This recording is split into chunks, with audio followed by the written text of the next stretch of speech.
Vous êtes à l'heure du grand format de l'actualité sur la télé Pacifique. Madame, Monsieur, bienvenue.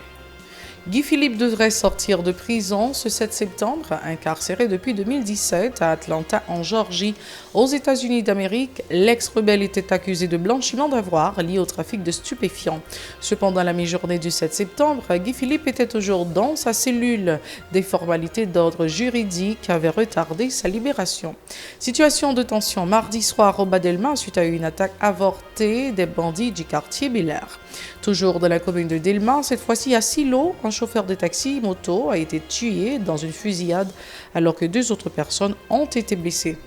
Les déplacés de Carrefour-Feuille hébergés dans des établissements scolaires s'inquiètent de leur sort à l'approche du 11 septembre. Ils appellent au report de la date fixée pour la rentrée scolaire. Des organisations d'enseignants se disent favorables au renvoi de la date de la rentrée scolaire à cause de l'insécurité permanente et son corollaire, la crise des déplacés internes. La structure Média X caribéenne et le programme des Nations Unies pour l'environnement ont organisé jeudi à Port-au-Prince une activité visant le renforcement de la lutte contre le changement climatique en Haïti. Restez branchés, les détails c'est tout de suite. Si vous jugez que cette vidéo est intéressante, n'hésitez pas à liker et partager la vidéo. Et surtout, n'oubliez pas de vous abonner à cette chaîne et activer la cloche de notification pour ne pas louper aucune de nos vidéos. Si vous nous rejoignez maintenant, vous êtes sur la télé Pacifique, vous suivez Info Pacifique, le développement. Guy Philippe devrait sortir de prison ce 7 septembre, incarcéré depuis 2017 à Atlanta, en Géorgie, aux États-Unis d'Amérique. L'ex-élu de la Grande-Anse était accusé de blanchiment d'avoirs lié au trafic de stupéfiants. Il a passé plus de 6 ans en prison alors qu'il était condamné à 9 ans par la justice fédérale américaine. Il devait être refoulé au pays après avoir recouvré sa liberté. Cependant, à la mi-journée du 7 septembre, Guy Philippe était toujours dans sa cellule. Des formalités d'ordre juridique avaient retardé sa libération. En effet, les autorités haïtiennes devraient fournir un passeport ou un sauf-conduit aux détenus afin qu'ils soient relâchés et rapatriés. Certaines informations ont fait état du transfert de Guy Philippe vers un autre endroit en attendant que toutes les formalités soient remplies pour le libérer définitivement. On se les rappelle, Guy Philippe avait contribué au renversement de l'ex-président Jean-Bertrand Aristide en février 2004. Ancien soldat des ex-forces armées d'Haïti, puis commissaire de police, l'ex-rebelle avait orchestré des attaques contre les locaux de plusieurs commissariats de l'institution policière pour marquer son opposition ouverte à la présidence de Jean-Bertrand Aristide. L'insécurité chronique continue de provoquer des sueurs froides chez les résidents de la capitale et ses périphéries. En effet, des tirs nourris ont été entendus mardi soir à plusieurs endroits suite à une nouvelle attaque des bandits du Bel-Air contre le quartier Solino au Bas-Delma. Elle a été repoussée, toutefois les résidents terrorisés avaient pris la fuite et des tirs sporadiques en provenance du quartier Bel-Air se faisaient entendre dans les parages au cours de la nuit du 6 au 7 septembre. Toutefois, à Delma, un peu plus haut, à Silo, un chauffeur de taxi-moto a été abattu mardi dans une fusillade qui a également fait 2 blessés. La situation se complique de plus en plus dans les centres d'accueil pour les déplacés de Carrefour-Feuille. La plupart sont hébergés dans les locaux de plusieurs établissements scolaires alors que la date du 11 septembre retenue pour la rentrée scolaire 2023-2024 est toujours maintenue. À première vue, aucune condition n'est réunie pour accueillir les élèves sur ces sites, d'autant plus que parmi les déplacés figurent de nombreux enfants appelés à reprendre également leurs activités scolaires. Fort de ce constat, des résidents de Carrefour-Feuille ont convoqué la presse jeudi pour appeler au report de la date butoir du 11 septembre. Ils en ont profité pour alerter les autorités sur la menace qui pèse sur certains quartiers tels que Canapé Vert, Turgeau et Debussy suite à l'escalade de la violence à Carrefour-Feuille. Écoutons Edzer Jean qui s'exprimait au nom de ces déplacés au micro de Yasmine Sanon et Marie-Carmel Auguste. Sous question l'école que le ministre de l'Éducation a annoncé qu'il a ouvert semaine qui a venu là. Pour lui passer une visite, il met son visite d'hypocrisie dans le centre d'hébergement, dans le lycée Marie-Jeanne, dans le lycée des jeunes filles, dans le lycée filles. Mais pour lui, ouais, dans quelles conditions mon a vivre? Pour lui, dans quelles conditions mon a vivre? Et puis lui-même, la réponse à une question, l'école là, est-ce que c'est possible pour l'ouvrir semaine qui vient là? Regardez bon côté, regardez dans cette génération, regardez Timoun. Est-ce que Timoun ça va pas droit pour aller à l'école? Parents ça qui là, à qui moyen pour aller Timoun à l'école? Population qu'on fait là, il pas de tradition, mandé moun. Mais ça fait longtemps que nous faisons tout ça la loi mandé nous fait. OK, dans le cadre légal là, nous pas jamais répondre. Nous faisons manifestation, nous faisons des conférences de presse, nous passons dans les médias, nous citons avec des autorités, on n'y est pas jamais résoudre. Par ailleurs, il dit urgent d'espérer que les autorités ne vont pas tarder à réagir pour restaurer le calme et la sécurité dans les foyers, ce qui permettra aux déplacés de regagner leur lieu d'activité. Il déplore les conditions de vie de ces réfugiés internes pourchassés par les gangs criminels depuis plusieurs semaines. On l'écoute une fois de plus au micro d'Yasmine Sano et Marie-Carmel Auguste. Donc, la population qui vous fait là, demander, les patrons de l'État, s'il vous plaît, permettez à ce que la population qui vous fait là, de retourner la Cali. Parce que c'est job l'État, nous payons les gens qui travaillent dans l'État pour ça, pour permettre à ce que les gens qui vous fait retourner la Cali. Nous nous dégager pour vivre. Cette question de porter petit bol manger, ce n'est pas ça la population a besoin. La population a dit, c'est retourner la Cali en paix et en sécurité. C'est ça la population qui vous fait là demander. Comme nous dehors, pour le moment, c'est ça qui fait nous demander accompagnement ça, parce qu'il y a des besoins qui sont urgents. Donc, nous n'avons pas de moyens pour répondre à besoin ça, notamment besoins sanitaires. Nous n'avons pas de moyens, nous sommes dépourvus de tout ça que nous avons. Les déplacés risquent d'attraper plusieurs maladies sur les sites. Pour sa part alerté, John Kelly Préla, arguant la promiscuité et les mauvaises conditions hygiéniques. Les besoins sont considérablement, particulièrement en nourriture et en eau potable, a-t-il indiqué. Suivez.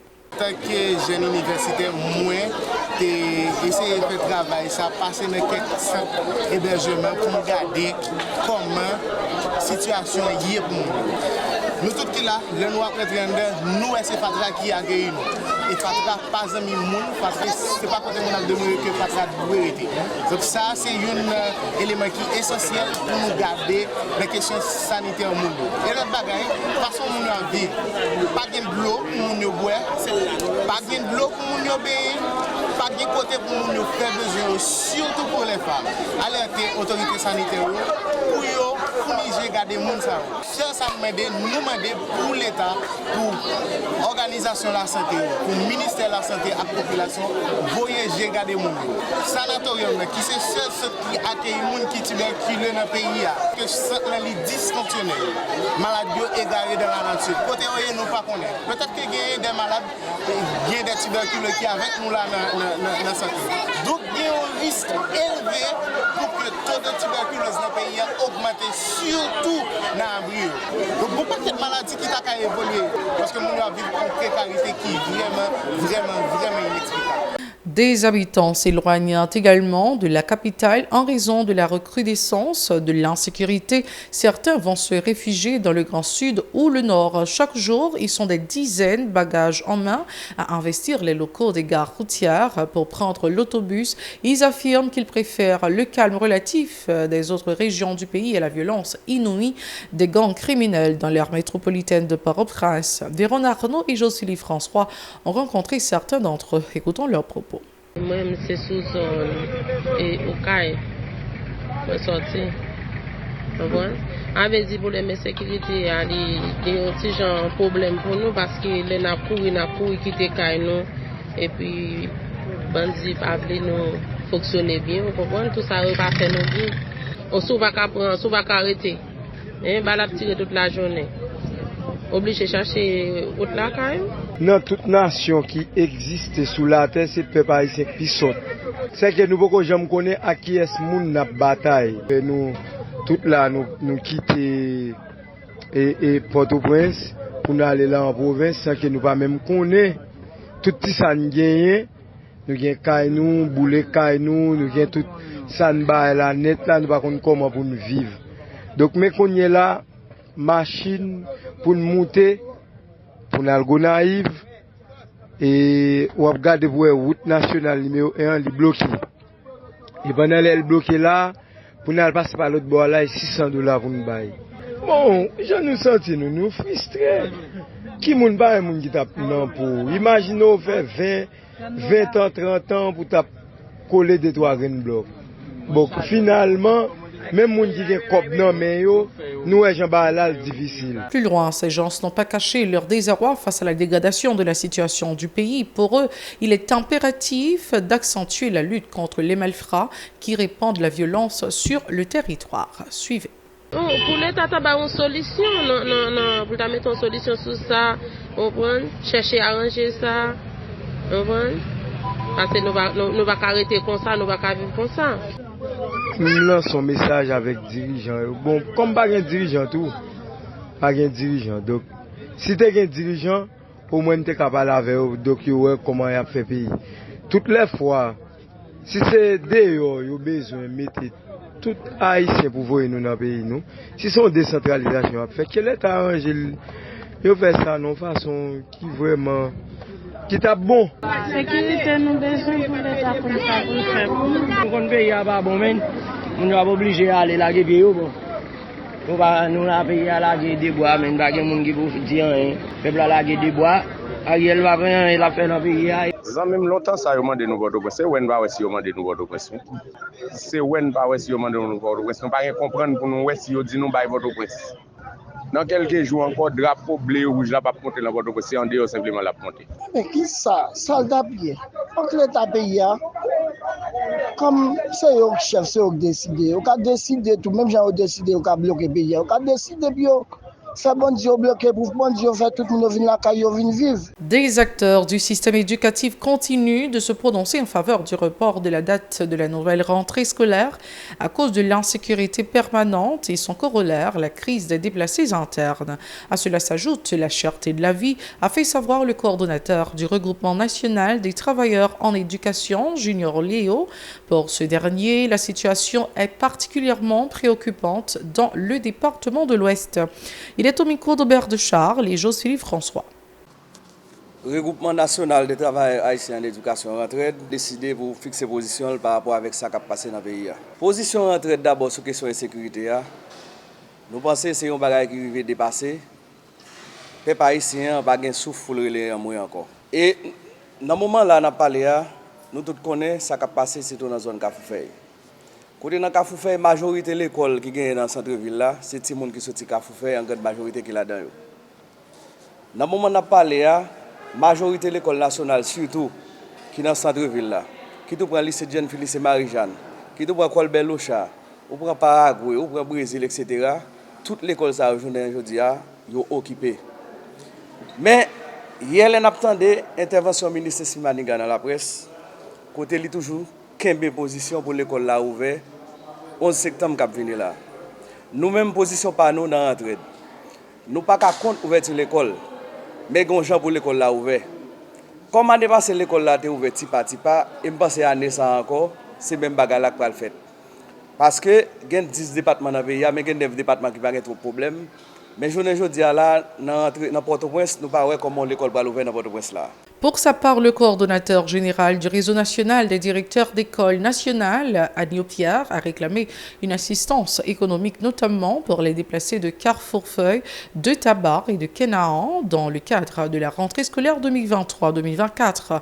Il invite les organismes gouvernementaux comme le Fonds d'assistance économique et sociale, FAES, et le programme national de cantines scolaires, PNCS, à prendre en charge ce dossier. Ses propos. On connaît 11 septembre, c'est la date que le ministère a toujours retenue pour l'ouverture des classes.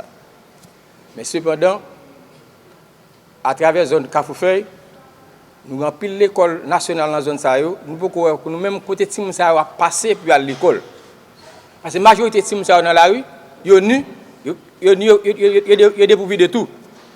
Nous-mêmes, en tant que coordonnateur général Rédina, depuis ce ministère a prévu pour l'école ouverte en septembre, il va changer de date là. Nous nous demandons accompagnement pour Timoun Sayo, à savoir kit scolaire, manuel scolaire, uniforme et la trier. Parce que nous ne pouvons pas recevoir Timoun à l'école en civil, parce que nous n'avons pas de tout pour mettre sur pour venir à l'école en civil. C'est ça que nous demandons au ministère accompagnement pour Timoun, kit scolaire, manuel scolaire, uniforme. Donc, le ministère de l'Éducation nationale, à travers FAES, vient 15 000 gouttes la baille par an comme accompagnement. 15 000 gouttes, ça, il commence à bailler en 2 fois. Puisque les zones Kafoufeuille sont zones qui ciblent, qui ont pile problème, notamment des ministères à travers FAES, 15 000 gouttes ça, si tu as parents une seule fois, si tu as parents 15 000 gouttes ça une seule fois, il t'a fait bien parce qu'en dans l'école nationale, il y a des parents qui ont 4, 5, 6 000, ça t'a permis avec 15 000 gouttes d'acheter quelques bagages pour entrer dans les classes. Ça. Autre dossier à notre journal, la structure Media X Caribéenne de concert avec le programme des Nations Unies pour l'environnement a organisé le 7 septembre à Port-au-Prince une activité visant à sensibiliser les citoyens sur la nécessité de s'engager dans la lutte contre le changement climatique. Ce phénomène a des conséquences désastreuses sur la santé des gens, la production alimentaire et leur mode de vie, s'est alarmée la fondatrice de Media X Caribéenne, Lindia Dupré.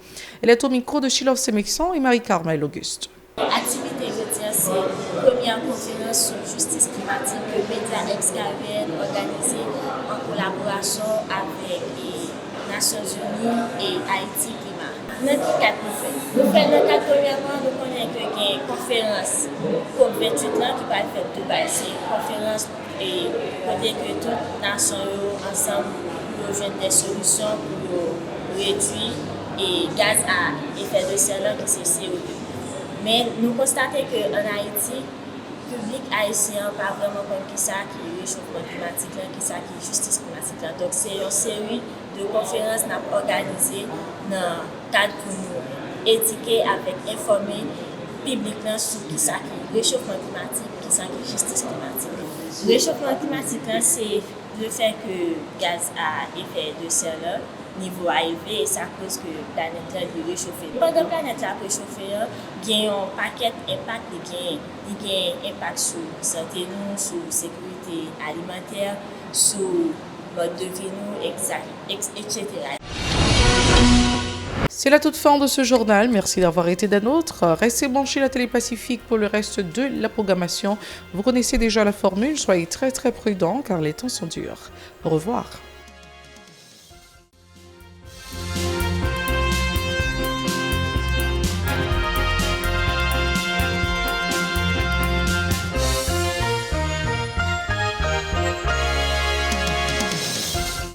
Si vous jugez que cette vidéo est intéressante, n'hésitez pas à liker et partager la vidéo. Et surtout, n'oubliez pas de vous abonner à cette chaîne et activer la cloche de notification pour ne pas louper aucune de nos vidéos.